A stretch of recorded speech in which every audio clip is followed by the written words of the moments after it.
Salut les apprentis sorciers, ici la sorcière à lunettes et bienvenue dans mon atelier. Si vous avez été enfant dans le milieu des années 90-2000, vous avez sûrement connu la folie du jeu de cartes Pokémon. Et dans ce cas-ci, votre vie peut avoir connu 3 embranchements. Soit vous avez passé votre chemin sans y penser davantage jusqu'à arriver sur cette vidéo, soit vous compreniez rien aux règles et vous vous contentiez d'alimenter les trafics dans votre classe de primaire, soit vous êtes tombé dans l'univers des jeux de cartes et êtes devenu une pro de Uno, de Magic, de Bakugan ou encore de notre sujet du mois.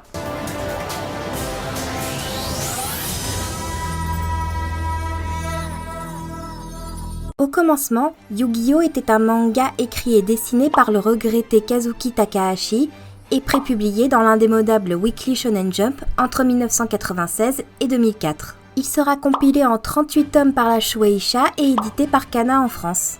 Comme tous les mangas à succès, il fut adapté en série, mais il a la particularité d'avoir 2 animes à son nom. Le premier, sobrement intitulé Yu-Gi-Oh! Ou Saison 0, a été produit par la Toei entre avril et octobre 98 et comporte 27 épisodes basés sur les 59 premiers chapitres du manga. Mais cette première série n'a jamais été diffusée hors du Japon et n'avait pas tellement de lien avec le jeu de cartes iconique, j'y viens dans une minute. Le deuxième animé, que nous appellerons Yu-Gi-Oh! Mais qui est aussi connu sous le titre Yu-Gi-Oh! Duel Monster, a été produit par les studios Gallop et diffusé entre avril 2000 et septembre 2004. C'est cette seconde série qui a intronisé le jeu de cartes et la série en général au reste du monde, tout en adaptant le reste du manga. De cette série découlera une franchise multimédia encore produite au moment où j'écris ces lignes, tout en continuant évidemment à faire tourner la presse à cartes et à régulièrement organiser des championnats nationaux, continentaux ou mondiaux. Et donc, c'est quoi l'histoire de base de ce titre si lucratif ?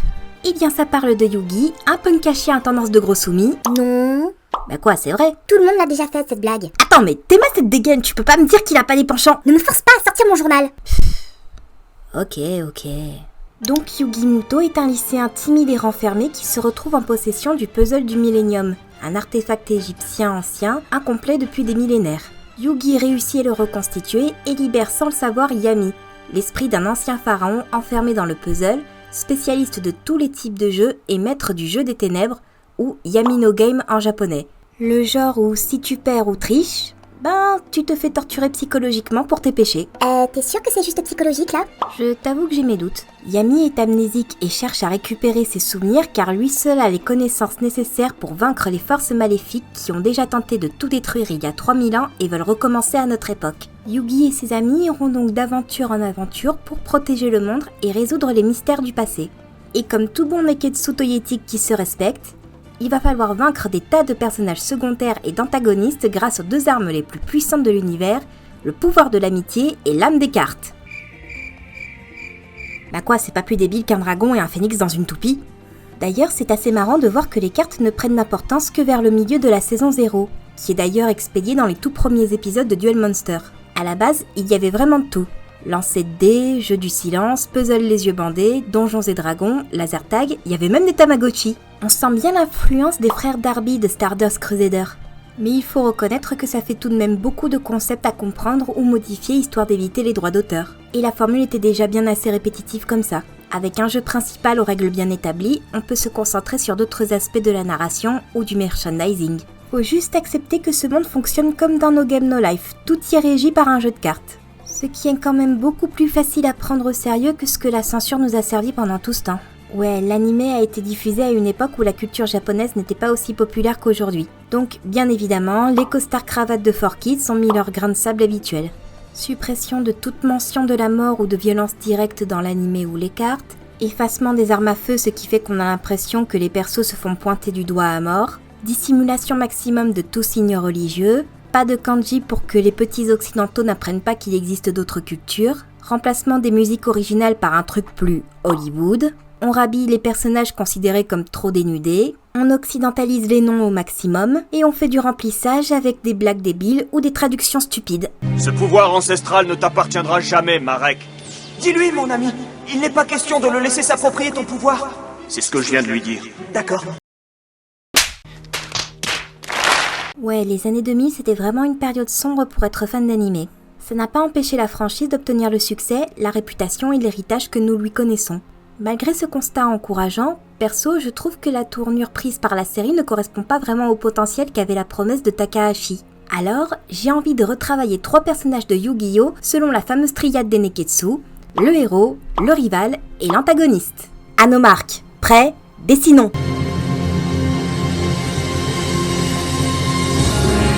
Il y a 3000 ans de cela, le jeune Atem monte tout juste sur le trône d'Égypte quand un criminel du nom de Bakura déclenche une guerre civile pour s'emparer des 7 objets du millénium et venger son village offert en sacrifice pour les créer. À l'issue de nombreuses batailles autant contre ses ennemis que ses alliés, Atem réussira à sceller l'entité maléfique qui menaçait le monde en utilisant son nom véritable et au prix de sa vie. Son âme désormais vide de souvenirs sera placée dans le puzzle du millénium et patientera jusqu'à ce que quelqu'un ne reconstitue l'objet. Et ce quelqu'un, c'est Yugi Muto, lycéen moderne, timide et assez chétif, qui vit avec sa mère et son grand-père, gérant d'un magasin de jeux. Quand il parvient à reconstituer le puzzle, l'âme de celui qu'on appellera longtemps Yami fusionne avec la sienne et dès lors, les deux partagent le même corps. Au départ terrifié à l'idée d'avoir quelqu'un d'autre dans sa tête, surtout que Yami est quand même bien sadique au début de l'histoire, Yugi finit par s'attacher à son double et fera tout pour l'aider à récupérer ses souvenirs. De la même manière, Yami est très protecteur envers Yugi et angoisse dès qu'il lui arrive quelque chose. Leur duo fonctionne d'ailleurs assez bien et leur permet de grandir à leur manière. Yami a une confiance en lui qui tient de l'arrogance, ne supporte pas de perdre et ses actions impétueuses lui coûteront très cher jusqu'à ce qu'il comprenne qu'il doit mieux considérer son double et leur situation. Yugi, à côté, devient de plus en plus affirmé et ne se repose plus entièrement sur son double pour gérer les crises. Et c'est après avoir vaincu Yami dans un ultime duel que celui-ci peut rejoindre le monde des esprits, rassuré de savoir que son alter ego pourra continuer sa route, même sans lui. Ils sont tous les deux joués par Shunsuke Kazama en japonais et par Laurent Chauvet en français. Ce n'était qu'une vaste comédie, un mensonge. J'en aurai le cœur net, compte sur moi. Le coup du héros doté d'une autre personnalité plus assurée qui l'aide à progresser est assez commun dans l'animation japonaise. D'ailleurs, la série Zexal a repris le concept avec Yuma et Astral, si ça c'est pas un comble.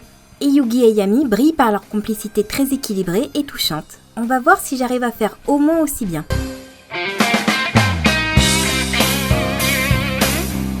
Alors je vais sûrement commettre un sacrilège en faisant ça, mais il va falloir changer un peu la coupe. Je sais que ces pics qui défient la gravité sont iconiques et que Yugi ne serait pas Yugi sans eux. Je demande encore pardon à tous les fans de la franchise de faire ça. Mais des os pas des os, j'arrive tout simplement pas à croire à cette explosion de mèches inégales qui semble se battre en duel pour la suprématie de ce crâne. Et encore, de tous les héros de la franchise, la coupe de Yugi est genre la 4e la plus sage après Yuga de Seven, Yusei de 5DS et Jaden de GX. Donc on va partir sur une coupe un peu plus crédible, mais néanmoins pas dénuée de panache. Pour ces vêtements, on va également s'éloigner du délire cuir collier ceinture de l'original. Je vous rassure, je me sers toujours de matériaux officiels pour mon redesign, même s'ils ne sont pas affichés sur la capture Photoshop. Pour Yami, j'ai décidé de reprendre la tunique d'Atem et de la modifier en lui ajoutant un pantalon et des chaussures modernes, ainsi que le même serre-poignet que ma version de Yugi. J'aimerais attirer votre attention sur cette main jouant avec des pions, dés et cartes, pendant que je pitche rapidement ma version de l'intrigue. Si je devais réécrire le scénario, je préférerais repartir sur le début de l'intrigue, où le duel de monstres n'est pas le seul et unique jeu existant dans cet univers. En effet, il existe ce que l'on appelle des reflets, des entités diverses et variées qu'il est possible d'invoquer en accomplissant des tâches spécifiques, genre reconstituer un puzzle, se faire implanter une prothèse antique, etc. Chaque reflet est doté d'une personnalité et de pouvoirs spécifiques qu'elle peut utiliser une fois fusionnée avec un être humain. Dans le cas de Yami, c'est un maître du jeu des ombres qui lui permet de créer des bulles dimensionnelles dans lesquelles il peut punir les salauds grâce à des jeux mortels. Enfin, pas trop mortels non plus, il reste quand même le reflet du héros. Amnésique, Yami est persuadé que ses souvenirs sont quelque part dans le monde de Yugi, et demande de l'aide à ce dernier pour les retrouver. Les deux vont donc vivre des aventures et affronter d'autres personnes dotées de reflets pas tous bien intentionnés, mais grâce à l'âme de l'amitié et le pouvoir des jeux, ou l'inverse je sais plus, ils affronteront ensemble les difficultés du monde et sortiront grandis de cette épopée.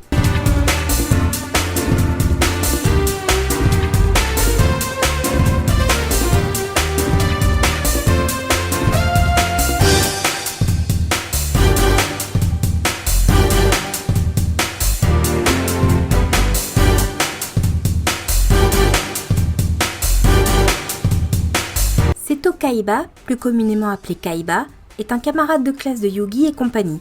Orphelin avec son cadet Mokuba, ils se font tous les deux adopter par Kozaburo Kaiba, PDG de la puissante Kaiba Corp, après avoir battu ce dernier aux échecs. En grandissant sous son éducation à la dure, Seto devient un ado arrogant, sadique et limite sociopathe, obsédé par l'idée de prouver sa supériorité sur tout le monde. Ouais, en gros, c'est juste Vegeta qui joue aux cartes. Le pire c'est que t'as pas tort, il était carrément l'antagoniste dans la saison 0.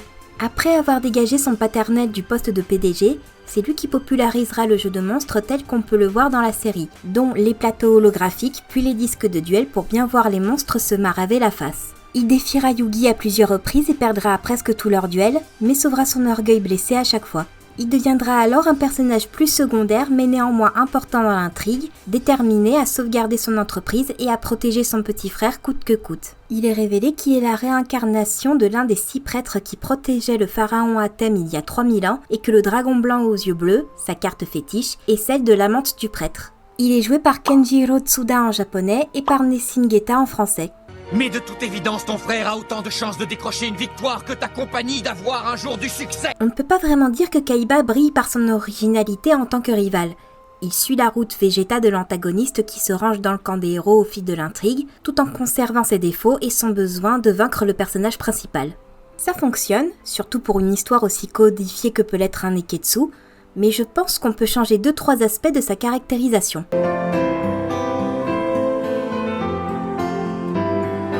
Même si j'approuve la reteinte capillaire effectuée entre la saison 0 et Duel Monster, je suis moyennement fan de cette coupe de Beatles. Donc je l'ai agrémentée avec la frange de Ryo Bakura, un des antagonistes les plus populaires de la série, en tout cas dans la majorité des sondages que j'ai pu lire en écrivant cette vidéo. Et histoire de pas non plus partir en full Tetsuya Nomura avec des zips et des ceintures de partout, on va plutôt essayer de combiner ces 2 tenues principales, pour trouver une certaine harmonie dans la découpe.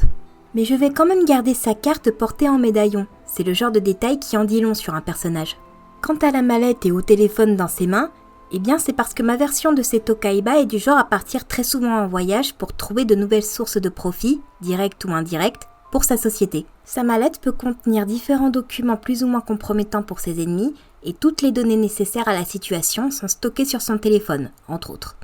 J'aimerais qu'il soit moins sociopathe que dans la série, tout en conservant son orgueil souvent mal placé. Cependant, il aurait du respect pour l'adversaire qui réussit à le vaincre au moins une fois.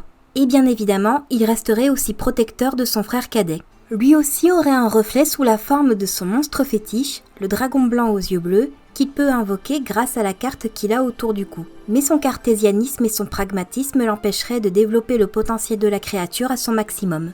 Reste à savoir s'il finira par ouvrir son esprit au pouvoir des reflets.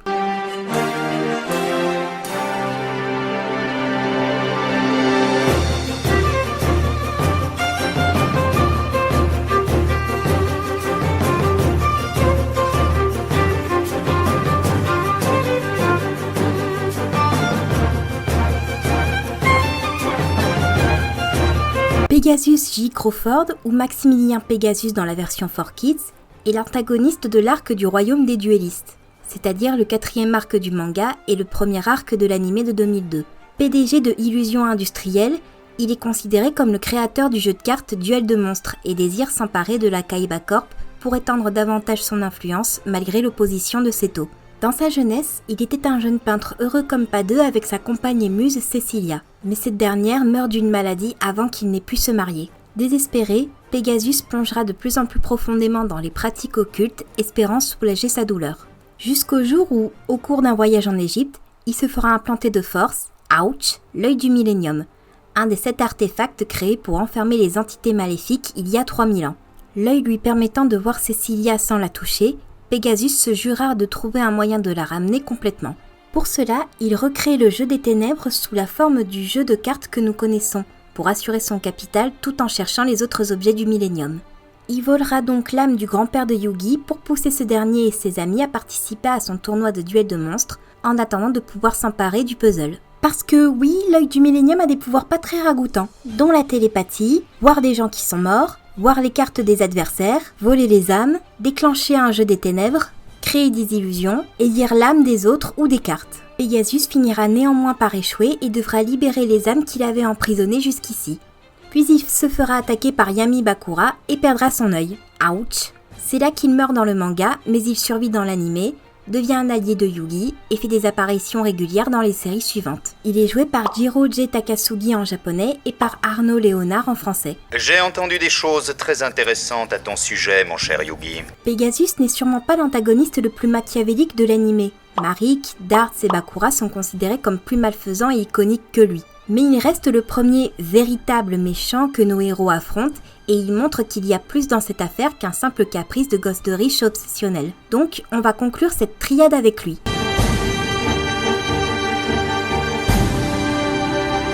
Pour le coup, ce n'est pas vraiment sa tenue qui aura le plus de modifications car je la trouve déjà très bien. Un design sobre mais efficace, qui renvoie un message d'élégance et de sérieux, mais inspire également une certaine méfiance quand on le voit pour la première fois. Et même atténué, son rouge renvoie au danger qu'il cache derrière ses cheveux.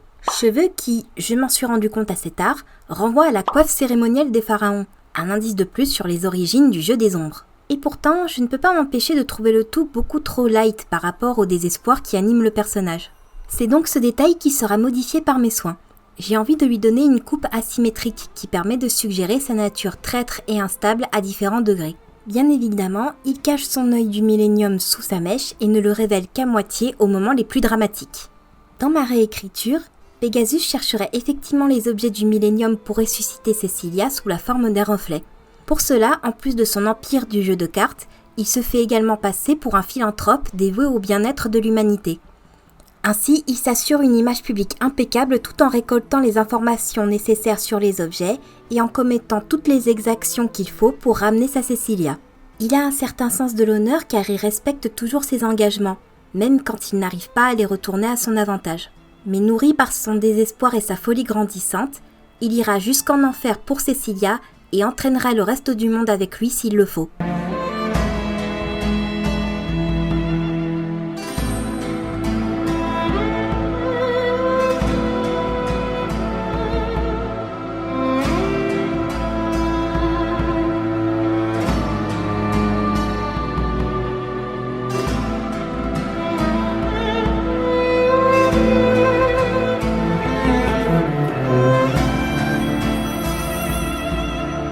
Je viens de me rendre compte que c'est la première fois que je travaille sur un casting 100% masculin.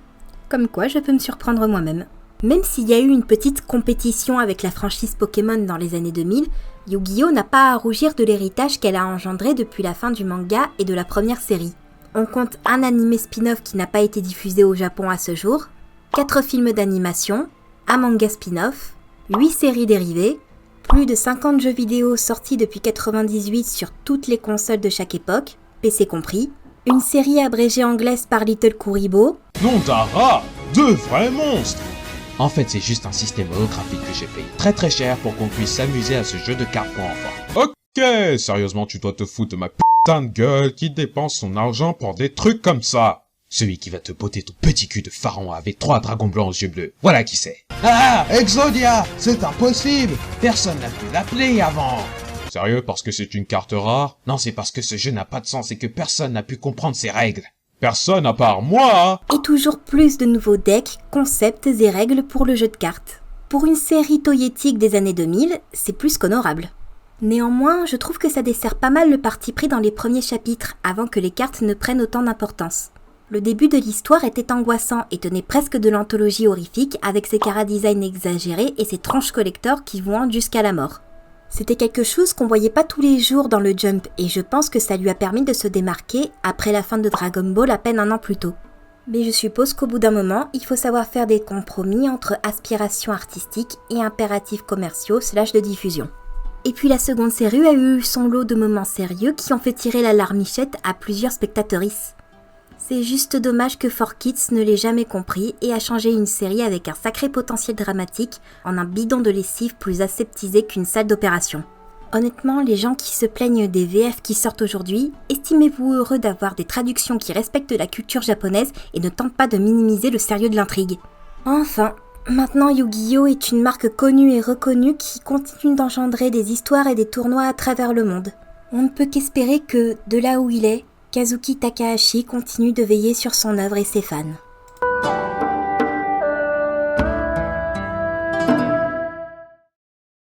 Cette vidéo est à présent terminée, j'espère qu'elle vous aura plu. Si c'est le cas, n'hésitez pas à liker, partager ou à suggérer des idées de personnages à redesigner dans les commentaires. Pensez aussi à vous abonner à ma chaîne et mes réseaux sociaux pour ne rien rater des prochaines vidéos. Je vous laisse rejoindre la sortie de l'atelier et rappelez-vous d'éviter de déranger le dragon en partant.